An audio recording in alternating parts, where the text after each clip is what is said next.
la base de Tamanrasset au cœur des enjeux stratégiques US. Les USA ont tout fait pour louer la base aérienne de Tamanrasset à l'extrême sud du pays.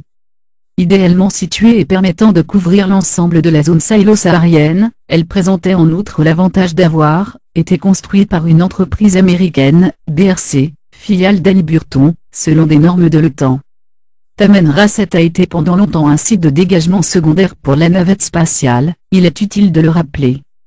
Cette affirmation vient d'un auteur et journaliste russe écrivant pour la Pravda, Sergueï Dalmazov, qui a publié dans l'organe de la Fondation pour la culture stratégique, un long déroulé sur les tractations qui ont eu lieu ces dernières années, entre Alger et Washington et la gestion prudente de l'armée algérienne de la présence états-unienne dans la région sahélo-nord-africaine.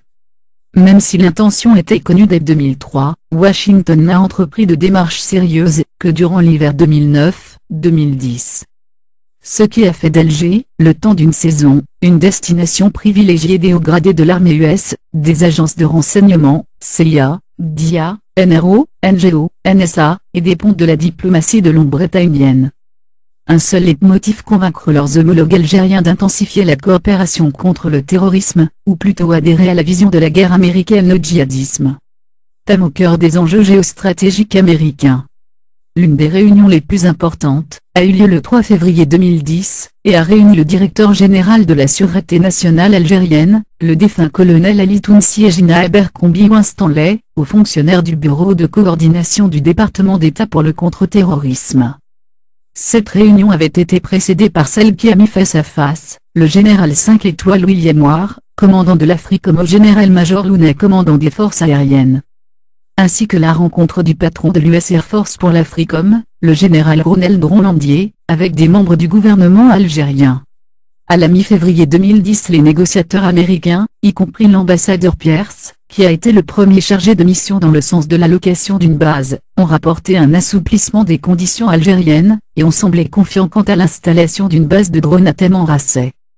Jusqu'à ce que le printemps arabe, et de l'intervention otanienne en Libye, ne remettent en question ce nouveau style de coopération algéro-américaine.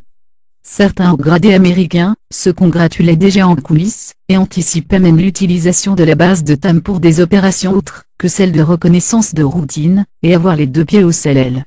En janvier 2012, le coup près tombe, les généraux algériens refusent officiellement de discuter de location de bases militaires non seulement aux Américains, mais à toute force étrangère qui montrerait une intention dans ce sens.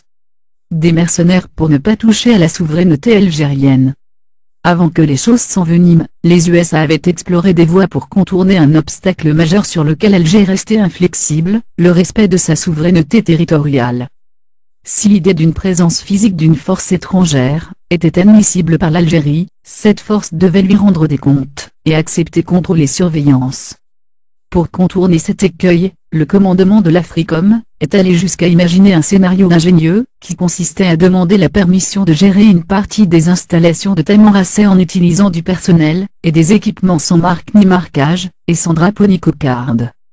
Pour cela, les hommes de War engagèrent en 2010 l'étude pour l'acquisition de 2 avions de reconnaissance PC, 12 pilotes UNG, ainsi qu'un certain nombre de drones à long rayon d'action et à capacité nocturne. Mieux, l'Africom lance en 2010 le recrutement de 3 équipes de mercenaires, pilotes, analystes et techniciens, pour gérer les opérations sur place. Les généraux algériens se sont méfiés de cette option encore plus que celle de l'allocation à l'US Air Force, et ont présenté une contre-proposition, le seul compromis qu'ils estiment tolérable, que les USA acceptent de vendre des drones Predator à l'Algérie, afin que la surveillance se fasse à l'échelle locale, avec une tolérance normale à la présence d'équipes de conseillers ou de support US sur place. Le refus des autorités états-uniennes a été motivé par le caractère sensible et même stratégique de ce type d'équipement.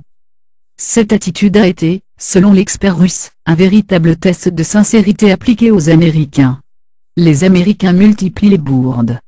Rien n'arrange la méfiance des Algériens envers leurs partenaires américains. La fin tragique de Kadhafi et le sort réservé à son armée, ont été pris par les cadres de l'ANP, comme une ignoble trahison du partenaire américain après une politique de main tendue, de coopération et de flexibilité de la part du guide suprême de la Jamaïria. Sergueï Balmazov citera une source algérienne du renseignement, qui affirmait à l'époque que l'opération de déstabilisation de la Libye n'a coûté que 330 000 $ aux contribuables américains, la somme dédiée par le Pentagone à la formation des forces de sécurité libyennes entre 2008 et 2009. Cette opération a permis à la CIA de placer d'innombrables chevaux de Troie au sein de l'appareil militaire kadhafiste, et de le pourrir par des équipements largement vérolés, et contrôlés à partir des États-Unis. Puis encore, l'auteur affirme que les services secrets algériens, qui avaient multiplié les signaux d'alarme entre 2003 et 2010, avaient découvert en 2009, que la CIA avait investi 8,8 millions d'euros, afin de mobiliser ses confrères tunisiens pour espionner l'Algérie. Une autre cause de l'échec des négociations entre l'Algérie et les États est une autre manifestation de la mauvaise foi américaine, à savoir, le développement parallèle de la coopération entre Washington et Rabat dans le domaine militaire. L'installation d'une base américaine de drones en décembre 2011 à Guelmim dans le sud marocain, combinée à l'exercice African Lion, qui a vu déferler des dizaines de gigs chez le voisin chérifien, ont jeté l'émoi au sein de la communauté militaire algérienne.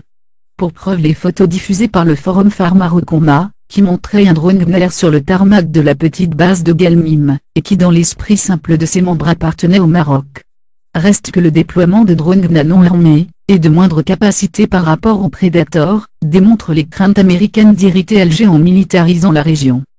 La réaction de l'armée algérienne a été immédiate et cinglante, sanctuarisée Tamanrasset en y déployant un groupe d'aviation important, tout en déployant les Su-30 sur la frontière ouest et à Margla pour bloquer toute tentative par la Libye, et combler le gap entre le nord et Tam.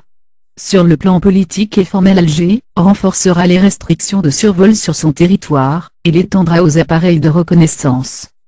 En gros, l'armée de l'air algérienne n'autorise plus aucune incursion, ni n'accorde de dérogation au vol de convoyage. Ces appareils sont sommés d'intercepter tout avion, ne respectant pas ces restrictions. Devant le choix de céder ou pas aux pressions US, il semblerait qu'Alger ait choisi de poursuivre seul sa mission de pacification du Sahel, et d'opter pour d'autres solutions techniques et technologiques. Le redéploiement des équipements de surveillance visuelle et électronique vers le Grand Sud en est une preuve.